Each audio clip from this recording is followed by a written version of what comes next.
everyone. Hi, MJ. Hi, Hi, Ron. everyone. My name is Princess. Hi, Eva. Hi, Direct Diane. So Hello. my first question is for Direct Diane. Direct Diane, hi. Can you hear me? Yes, hi. Hi. Direct Diane. Yellow Rose. Yeah, Yellow Rose speaks about issues on immigration, and the movie it serves as an eye opener for those who are into this topic and for those who want to learn more about this particular issue. And as we all know, um, um, the US has now a new president, which is Joe Biden. Now, I want to know your thoughts. What are you expecting from Joe Biden's administration in terms of addressing the immigrant or the issues about immigration? Um, Thank you for asking that question. I literally just tweeted it and I want to make sure I get this right. But on day one, today, after his inauguration, President Joe Biden uh, vowed his commitment to renew DACA. He vowed to reduce the number of ICE arrests, to introduce a Congress sweeping immigration reform, and to reverse every immigration policy that Trump had issued during his presidency on day one. So that's how I feel about this issue and about the new incoming president. When President Trump came into office, I completely changed the script. Not completely, but we certainly leaned very much into the immigration story, into the feeling of what it would be like to be in the shoes of someone who has lost their mother, who is being told that the only home they've ever known doesn't welcome you, doesn't want you, and has disdain for you to the point of throwing you in prison. And it's counter to everything that we're told America is about, to welcome their arms to strangers. And we've had 4 years of demeaning the immigrant experience.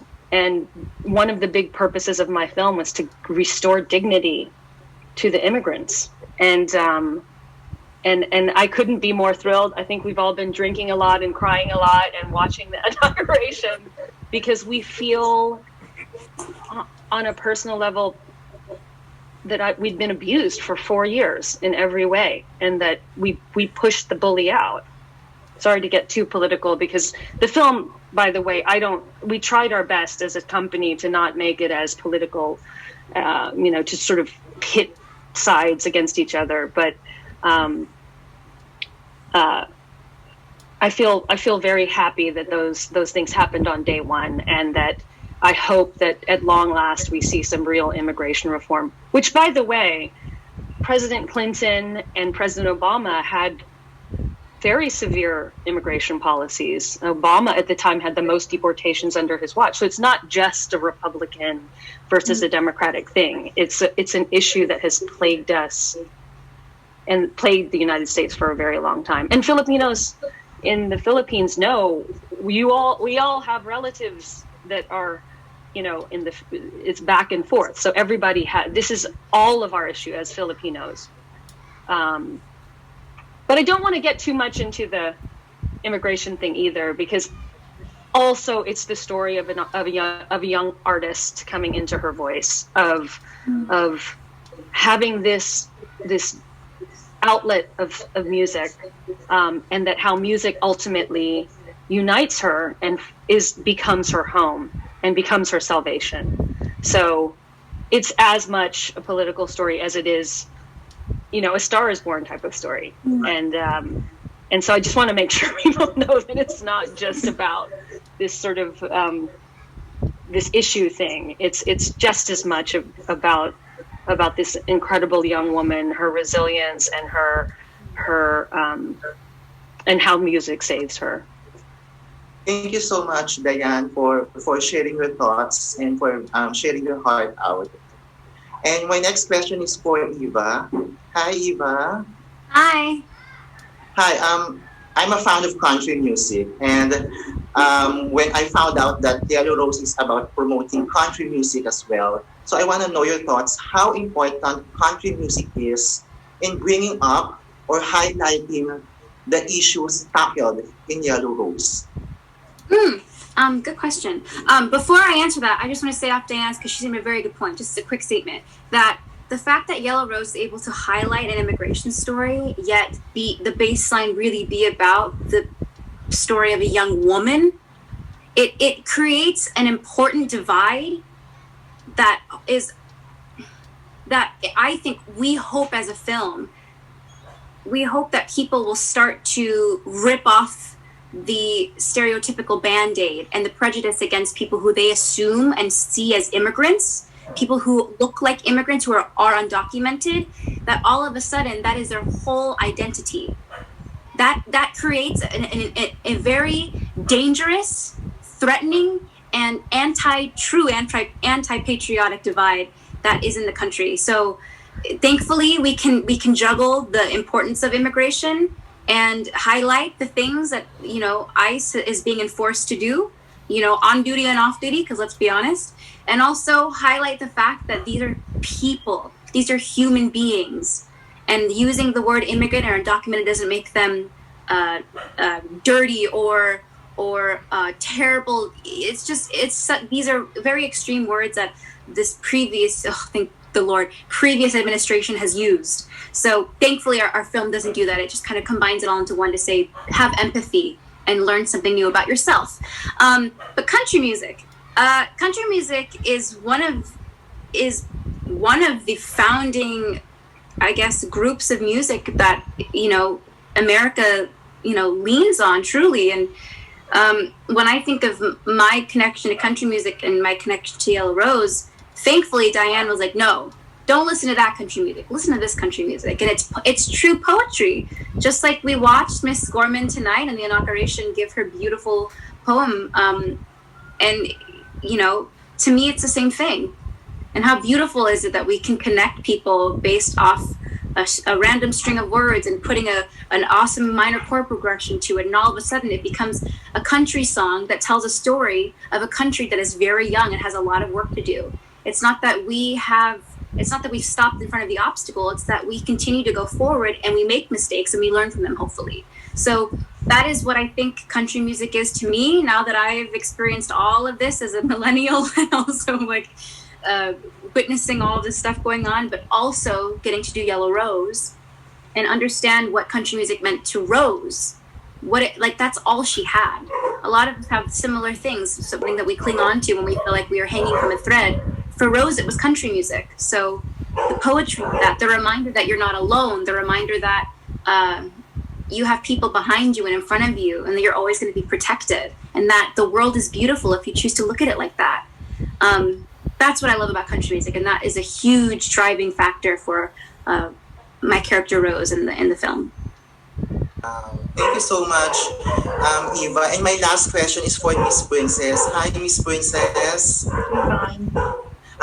Miss Princess, every 90s kid will never forget you as Selena in Mula sa Puso. So my question is, when are you coming back here in the Philippines to do local movies or local projects here? Because the fans really miss you. Oo nga eh. I miss doing TV series. I miss working. But with the pandemic, it's so hard to tell kung kailan ako makaka-uwi ulit ng Pilipinas. So I'm hoping sometime soon.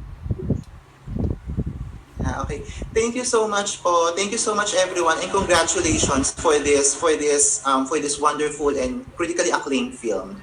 Good day, keep safe. Thank you, Vaughn, from One News Philippines. Let's now have Alessandra from What's Up PH. Hi, Alessandra. Hi, Sir MJ. Hi, everyone. So this question goes for Miss Diane. What are your inspirations in doing the film, and what do you want the people to get from Yellow Rose? I love your wallpaper and your whole general vibe. Diane, Then Alessandra is just our 18-year-old colleague. Yes. Oh. Yeah. Yes. Yay. Yes. I think I want just people to, like Eva so beautifully said, just acknowledge the humanity of what happens when families are separated, and in many ways it was a love letter to the America I hope is out there, that we show our better angels, and live by those things, and to tell a story of a girl who doesn't look like your other heroines, who has a nose that looks like mine and skin that looks like mine, and who is confronted with a really horrible situation and rises to the occasion through much difficulty, and sings her song true and clear. And I hope people sing those songs, and I hope they walk out with a renewed sense of hope, and a sense of the reality of these people, and the cruelty of what it means to separate families the way they've been separated. As far as my influences, there was a lot of influences I had on the film. One film that meant a lot to me was a film called Tender Mercies that was made a number of years ago with Robert Duvall, about an old country singer. But other influences were John Ford. In many ways, the movie is a Western. It's a modern day Western, except instead of a horse and a gun, Eva has a bus pass and a guitar. But she goes from town to town, and she's a loner, and she's just trying to do her own thing. And that's basically the essence of all Westerns. And the bad guys are not the Indians, but they're the police. Thank you. Yeah. Thank you. So my last question goes for Miss Eva. How's the feeling playing as a Filipino immigrant, and did you feel any pressure working with Miss Lea Salonga? I don't feel pressure with Lea. Hell no. She is one of the most kindest people. As you guys know, an icon, right? Like, she's like a legend. She's a queen. But then when you're sitting next to her, she looks at you and you go, oh man, you see me. That is so cool. She is one of the most grounded legends I've ever met in my life. The first time, I will say, Alessandra, the first time I met her, I had just turned 18. We had moved into the Prince Edward Theatre in London to start technical rehearsals for Miss Saigon. And Cameron McIntosh comes into my dressing room and says, right, darling, we're going to meet Lea now. And we've got cameras ready. And I was like, oh, we're going to meet Lea now? And they have a camera on me. I've never met her in my life. She is also my idol at the time, and still now. And then I see her and I start crying and shaking, going, it was horrible. So yes, at that time, when I was a young little chicken, I was very nervous and there was a lot of pressure. But thankfully, Lea understands the importance of knowing yourself and knowing where you are in whatever current you found yourself in the arts, and whatever job you find yourself in. So working with Lea, and thankfully my first two scenes really were with her, right, Diane? My first two scenes. So it was like comforting to me because I had seen her, I had known her. She'd become my friend and mentor over the years. And my first two scenes in my first movie was with somebody of my theater background, one of my idols. So that to me was like, hey, you got it, now go. And she said that to me. She goes, my advice to you as you go on your journey is to enjoy every second of it. That's the advice she gave me. I'll never forget that. But yeah, playing Rose was one of the biggest highlights of my career. I was able to also do a lot of personal introspective digging of myself and making sure that I had no prejudices against immigrants or prejudices against immigrants who were in my family or who had an immigrant story. And it made me, it challenged my perspective on topics that I wasn't confident enough to have an opinion on that was based in reality. So it challenged me to do that, which was awesome. And also to film Yellow Rose when, like Diane said in the beginning of this press conference, to film Yellow Rose when not 30 miles down the road there was probably an ICE raid of a family. I mean, that was the pressure for me. The pressure was going, wow, I get to go home to my Airbnb after a day of filming, being an immigrant.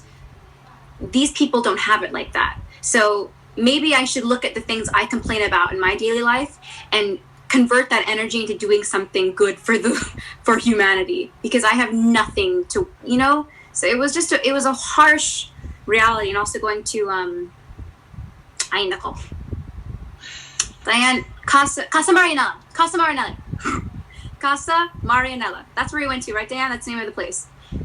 And seeing people, I asked the woman who their whole purpose of an organization was to create almost a halfway house for undocumented immigrants, to get their stuff together, make, they're protected in a way. And I asked, well, do you accept any people under the age of 18?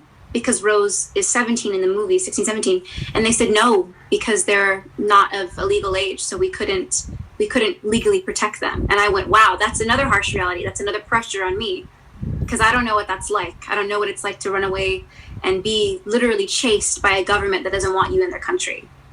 So there was so many pressures to this film that I wasn't expecting. And thankfully Diane, because she's authentic and because she needs the facts, she doesn't want any fantasy mixed with reality. This is a very realistic and horrifyingly current story. So that was the pressure there. Lea was just good fun. I wish that I was able to go to the hotel bar when you guys were at the hotel bar, Diane. I missed that night because I was we drank quite a bit on her last day of shooting, and we had some drinks. Amen. Thank you so much, Miss Diane and Miss Eva. Thank you.